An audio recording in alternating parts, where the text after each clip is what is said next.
What's up, Owls? Back again for another Owl News video. With your host, Alex Ramirez, along with Steven Hinojosa. Say hi, Steven. Hello.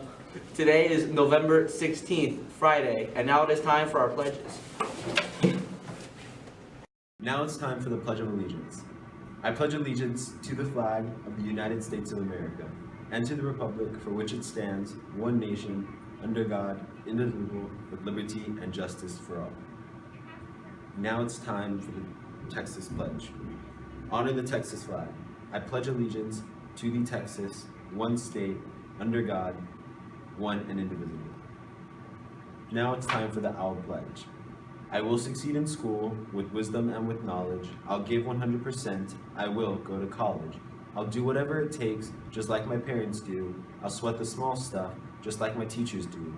I'll give no excuses each and every day. I'll close the achievement gap, working hard in every way. With my team and family, I give my Owl Pledge. I will succeed in school with wisdom and knowledge. Go Owls! Hoot hoot! Now it's time for the moment of silence.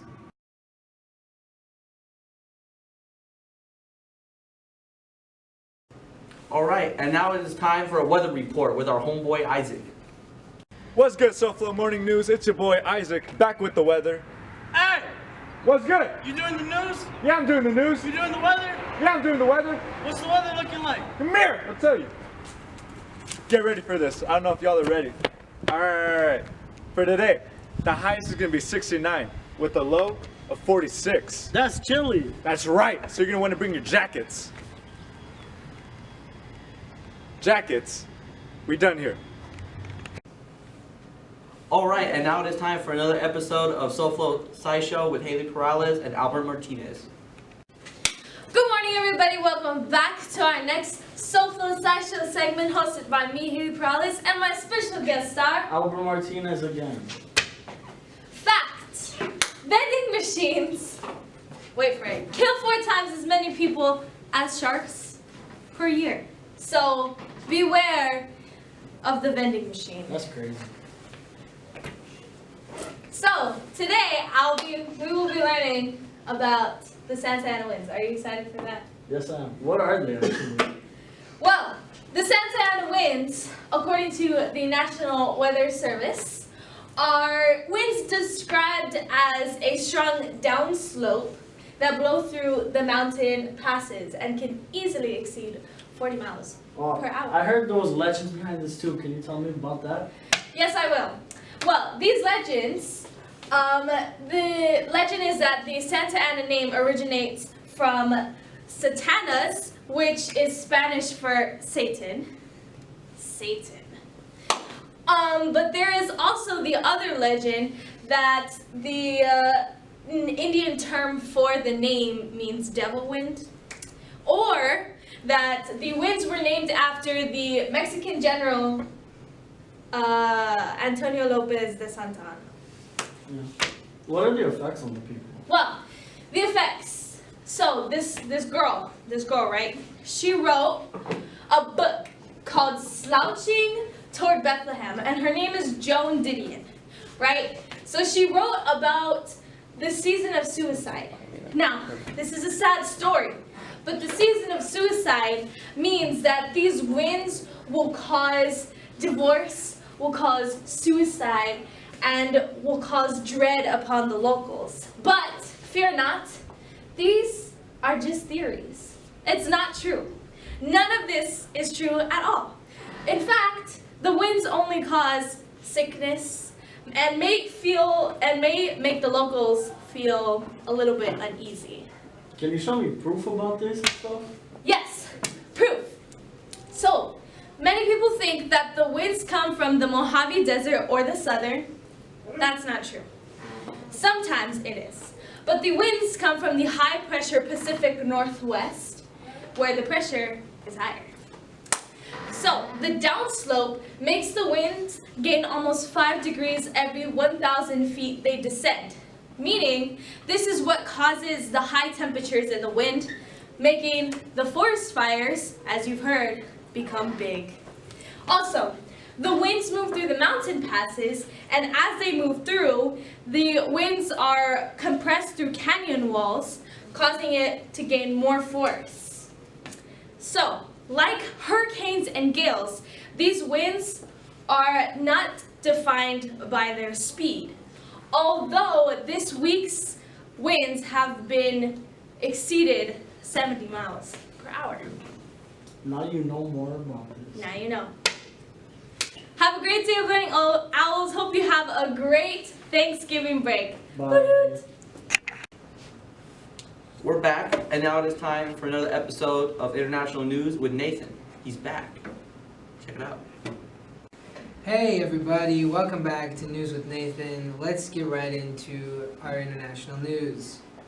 A range of international sanctions imposed against Eritrea nearly a decade ago were unanimously lifted by the Security Council on Wednesday, 4 months after the signing of a historic peace agreement with Ethiopia in July. It was hailed by UN Chief Antonio Guterres at the time as an example of a wind blowing in the direction of peace, and relations have consistently improved since then. As a part of this agreement, Ethiopia pushed for the Security Council to lift the sanctions which concerned arms embargoes, travel bans, asset freezes, and targeted sanctions focusing on certain groups and individuals. For a more domestic look at news, on Wednesday, November 14th, 2018, the migrant caravan reached Tijuana, Mexico. Beginning on Tuesday, the U.S. government began to harden the border crossing from Tijuana, Mexico, to prepare for the arrival of the migrant caravan, making its way across western Mexico. Customs and Border Protection announced it was closing 4 lanes at the busy San Ysidro and Ote Mesa ports of entry in San Diego, California.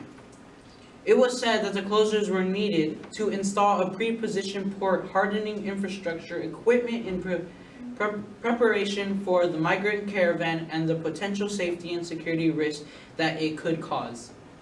Yet this still leaves a substantial path for tens of thousands of people who cross daily.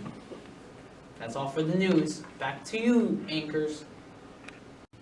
Alright everybody, we got a new segment. It's called College 101 with Steven. Today, we're going to teach you how to read your professor's handwriting. So, in college, your teachers might not have a nice fancy PowerPoint like your teachers do now.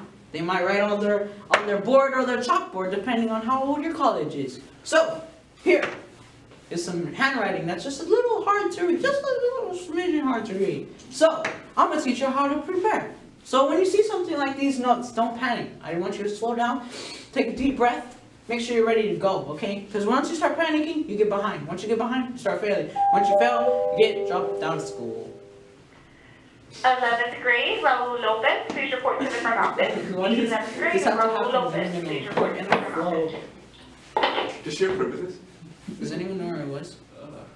Once you are behind, you start failing. You want to read, Julie? Just redo that. It's recording. Okay. She can just cut it. Alright, once you get behind, you start failing. Once you start failing, you drop out of school. You don't want to drop out of school. Well, college. Anywho, so, you see like words like these. When words are combined, you want to take it slow. Take it letter by letter. If you can't see, invest in some glasses, because you might need glasses. But if you're like got 20/20 vision, you should be fine. So, here we got Russia no longer in World War I. So, you're going to take it slow, and you're going to rewrite this in a way that you will understand it. But also, don't forget about this part, because there's the rest of the notes that you need to get that could be vital to your test. Also, if the letters are all like one word and you don't know what they are, you got, like I said, take it slow with the second line. So, numbers. Numbers are important. Not all teachers are going to put commas and make numbers and dates real nice. So, make sure you put the punctuation where it goes so you get the dates and the times of, especially in history and math class and science, depending on what you're learning. Okay, I think that's it for today. That's all for College 101. Peace. Time for some announcements. Calling all runners, join Dia South Florida's running group in running the Rock and Roll Half Marathon as a united flock of owls. It's a parliament, actually. Connect with Coach Menchaca if you're interested in running. You will also receive some Idea South Florida's gear. Also, we receive our ACT benchmark scores for grades 8th through 10th. Congratulations to the scholars listed below who have achieved higher than a 21. In 8th grade, Rebecca Hernandez. In 9th grade, Elvis De La Rosa. Also in 9th grade, Jared Espinosa.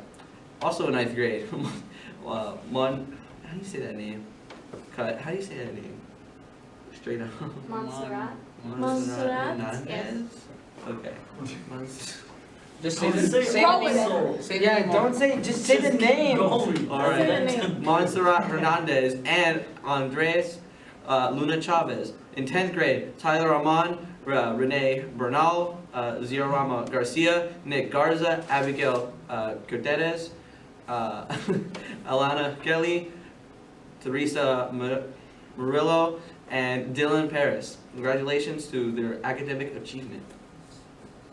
11th graders have been testing for their TSI exemptions. When scholars become TSI exempt, they do not have to take remedial math and English classes in college, which saves time and money. Congratulations to the following scholars who are currently TSI exempt: Sebastian Aguilar, Maya Campa, Ariana Castillo, Kelly Montemea, Brandon Martin, Gabby Pardo, and Nathan Hinojosa. On Monday after break, the 6th through the 11th grade scholars will celebrate passing their classes at OTG Fest. You will receive more information about this event when we come back.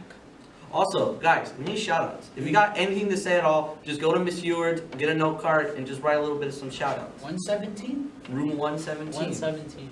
And that is all for announcements, and that is all for the news. See Signing you out. in the classrooms, owls. Woo!